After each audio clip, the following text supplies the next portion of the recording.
Vamos falar sobre o maior erro de juntar 50 mil reais na conta? Gente, muita gente acha que o difícil é chegar nos primeiros 50 mil reais, mas a verdade é que o maior erro não está no começo, ele está exatamente depois que você chega lá. Porque é nesse momento que a maioria das pessoas toma as decisões que parecem pequenas, mas que podem custar centenas de milhares, talvez até milhões de reais no futuro. No vídeo de hoje você vai entender por que gastar esse dinheiro agora pode destruir o seu potencial de crescimento lá na frente, o erro de misturar dinheiro de consumo com dinheiro de construção de patrimônio, os perigos de acelerar os seus resultados ou antecipar os seus sonhos e por que a consistência é o que realmente faz alguém enriquecer. Vamos falar sobre isso? Tá, então você trabalhou, juntou todo mês uma grana, né, uma quantidade bacana de dinheiro por alguns anos e conseguiu finalmente chegar nos seus primeiros 50 mil reais na sua conta. Talvez foi em 3 anos, em 5, em 2, em 1, em 3 meses, depende. Cada um tem um estilo, o risco das suas atividades influencia muito o quanto de dinheiro você vai ganhar, mas enfim.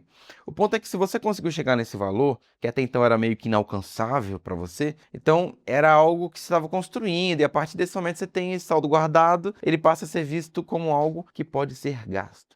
E é aí que está o problema. Porque em vez dele continuar tendo esse valor como atrativo, que pode crescer, ele se transforma num consumo. Então você fala, beleza, agora eu tenho 50 mil reais, então eu posso comprar um carro novo, mudar de casa, posso dar entrada num imóvel, talvez, fazer um financiamento, usar uma parte para fazer uma viagem com a minha família, outra parte para alguma outra coisa, e você vai satisfazer de fato aquele momento ali, que é bom. Pô, é bom demais, usufruir, né, gente? Só que infelizmente a gente sempre vai encontrar alguma outra coisa que a gente precisa, desde a reforma na casa até realmente comprar um novo carro de tempo em tempo, e daí todo aquele tempo que você gastou juntando aquele dinheiro foi por água abaixo. Então você não teve esse dinheiro perdido, você teve o seu tempo perdido. Então agora para conseguir construir 50 mil reais de novo, juntar, economizar, poupar, você vai precisar gastar toda aquela energia, todo aquele tempo, e isso gera um ciclo que muita gente não consegue sair. E qual que é o erro nessa parte? Que não é errado a gente juntar o dinheiro para a gente ter o consumo das nossas coisas, né? O consumo da nossa vida. A gente precisa disso, é muito importante, lazer, cultura, segurança. Só que o erro é misturar tudo num lugar só. O dinheiro dos investimentos e o dinheiro do consumo são coisas diferentes, gente. Porque o dinheiro que deveria ser usado para construir patrimônio, em teoria, ele vem da mesma fonte daquele dinheiro que você vai usar para consumo. Só que você precisa separar esse dinheiro depois. A partir do momento que você ganha o seu salário mensal, o valor dos seus investimentos, você precisa separar uma parte para você gastar com as suas contas de casa, fazer o seu orçamento, e outra parte com consumo de compra, consumo de lazer, consumo de iFood, aquelas diversões pequenas que você quer ter também durante a semana. E a outra parte do dinheiro você precisa deixar separado para investir. Então você fala, pô, eu quero juntar tantos mil para dar entrada num carro ou algo assim. Esse valor que você quer juntar para um consumo alto não pode ficar com um valor que você vai juntar para investir no teu patrimônio. Então tem que ser coisas separadas, porque senão ele vira só uma reserva disponível. E gente, dinheiro disponível na conta é para gastar. Pronta para você usar quando você quiser, para você comprar alguma coisa, se acontecer alguma emergência. Então a ideia desse valor não é você juntar 50 mil para gastar, é você juntar 50 mil para que o seu patrimônio cresça cada vez mais. Mas beleza, digamos que você conseguiu juntar esse montante e agora você finalmente chegou nesse marco. Você comete outro erro, que é a vontade de acelerar o processo, porque você já sabe a receita. Então não tem para que você mudar a forma como você trabalha se ele já está dando certo. Não se mexe em time que está ganhando, não é mesmo? Então se você investe X% durante 3 anos, isso foi suficiente para você gerar 50 mil reais, você pode continuar investindo esse mesmo valor. Em mais 3 anos você vai ter 100 mil reais. Só que agora com juros compostos. Se seu financeiro tiver melhorado esse tempo, você pode inclusive aumentar o valor de aporte mensal e conseguir juntar ainda mais dinheiro por conta da quantidade do aporte e por conta dos juros compostos. Só que o maior erro aqui é você pegar esse dinheiro que você demorou para juntar, que foi um trabalho do ao longo do tempo, e você querer investir ele em algo que seja muito rápido, que muitas vezes pode ser um golpe, ou pode ser uma oportunidade que alguém está te oferecendo, ou pode ser uma ideia de alguém, ou pode ser uma possibilidade. Gente, dinheiro de patrimônio não é para arriscar com possibilidade, não, é para arriscar com coisa estruturada, tá? Pode ser proposta falsa de um banco, pode ser um consórcio, pode ser financiamento ruim, pode ser qualquer outra coisa nesse sentido, que diz que vai dobrar o valor que você investir num período muito muito curto de tempo. É muito comum acontecer esse tipo de golpe hoje em dia, é muito comum acontecer esse tipo de coisa, principalmente porque as pessoas estão muito ansiosas. Eu preciso voltar com vocês lá para 2018, quando o Mark Zuckerberg mudou a maneira como nós consumíamos as redes sociais. Hoje a gente fica scrollando. É normal que as crianças fiquem a sua infância não mais brincando, mas scrollando, sendo influenciada. E aí com 12 anos eles já têm ansiedade. Então nós estamos vivendo na época da ansiedade. Tanto é que o mercado de bem-estar tem crescido cada vez mais. Inclusive o Grupo Botelhos se posicionou no mercado de bem-estar. Nós abrimos o Centro de Cultura Equestre Botelhos, que é para as pessoas se hospedarem, as pessoas terem experiências equestres, estar fora da cidade, mas ao mesmo tempo muito perto da cidade, e tá no mato, tá no meio da natureza, passeando a cavalo, vendo mirante, vendo vivências diferentes, comendo comida da roça, enfim, esse tipo de coisa que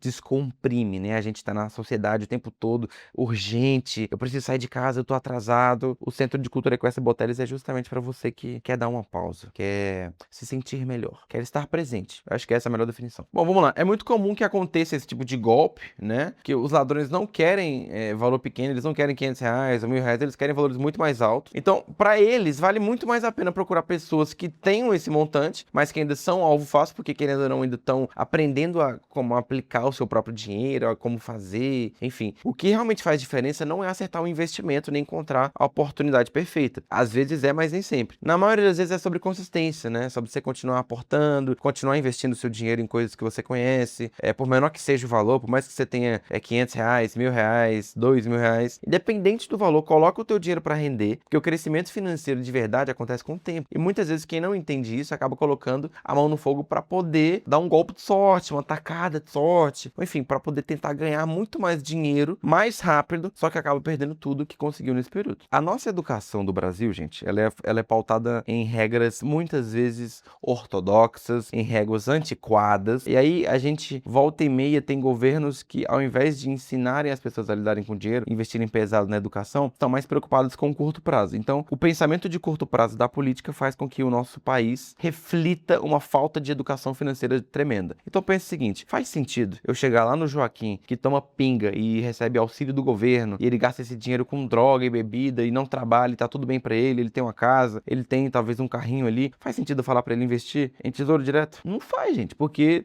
pra realidade dele, aquilo não se aplica, aquilo não faz sentido nenhum. Então, é preferível que eu invista no filho do Joaquim, que tá na escola, porque ele vai ser influenciado durante 10, 15, 20 anos para uma nova sociedade que fala sobre investimento, que fala sobre reter, sobre economizar, sobre poupar. Ele vai ser incentivado a empreender. Mas com as pessoas mais velhas, via de regra, o que a gente pode fazer são aquelas políticas monetárias que acabam afetando cada vez mais o pobre. O problema é que isso não resolve. Isso é uma coisa que é paliativa, isso é uma coisa que resolve, resolve agora, 6 meses, mas não resolve pro resto da vida, porque essa pessoa vai voltar a pegar auxílio com o governo, ela não vai procurar emprego, ela não vai se formalizar, ela não vai usar o tempo dela para poder estudar, ela não vai usar o tempo dela para melhorar, ela não vai se expor a novos ambientes, porque foi construído desse jeito. Pro governo é melhor que haja mais pobre. Vocês concordam comigo? Faz sentido esse tipo de afirmação? Porque se houver mais pobre, o voto é um voto mais de cabresto, é aquele voto onde eu posso chegar em metade da população que recebe auxílio do governo e falar assim, galera, eu vou aumentar o auxílio de vocês, ó.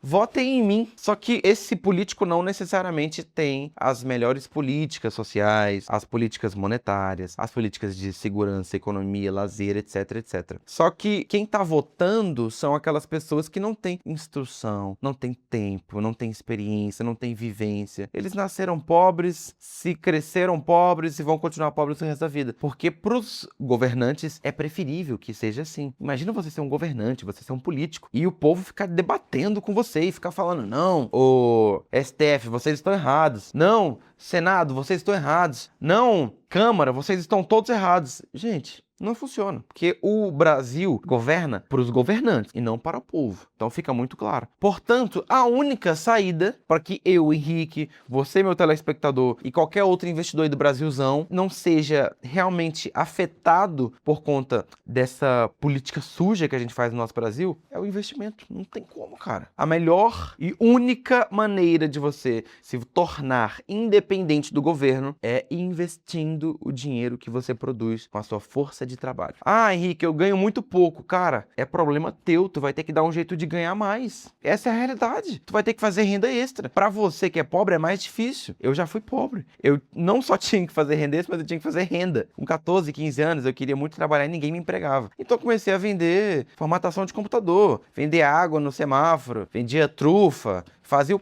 4, porque o pobre não tem vez no nosso país, gente. Essa é uma grande realidade. Então, você está insatisfeito com a sua vida? Faça diferente, porque o governo não vai te salvar. Você vai ter que fazer renda, renda extra, mais renda extra, mais renda extra. Você vai ter que se educar mais do que as outras pessoas que estudaram em outras instituições. Você vai ter que estudar mais no vestibular, porque as pessoas fizeram ensino médio em escola particular. Você vai ter que estudar mais na faculdade, porque aquela pessoa não passa 4 horas no ônibus e você passa. Então, se tá difícil, por que vocês querem dificultar ainda mais? Gente, não tem mistério. Vocês têm celular? Vocês estão conseguindo assistir esse vídeo? Vocês vão baixar Pai Rico, Pai Pobre, Psicologia Financeira, Quem Pensa Enriquece, O Homem Mais Rico da Babilônia. E por que eu tô enchendo o saco com relação a isso? Isso não é coach não, tá? Isso não é clubismo não. Porque a educação é a única maneira de nós resolvermos o problema do nosso país de dentro para fora. A única maneira é as pessoas tendo consciência do problema em que nós estamos, agindo com relação a isso e depois tendo resultados. Esse vídeo foi útil para você? Considere se inscrever aqui no meu canal. Comenta, o seu comentário é muito importante, seu feedback é muito importante. Muito obrigado por assistir. Eu sou o Henrique Boteles e até a próxima.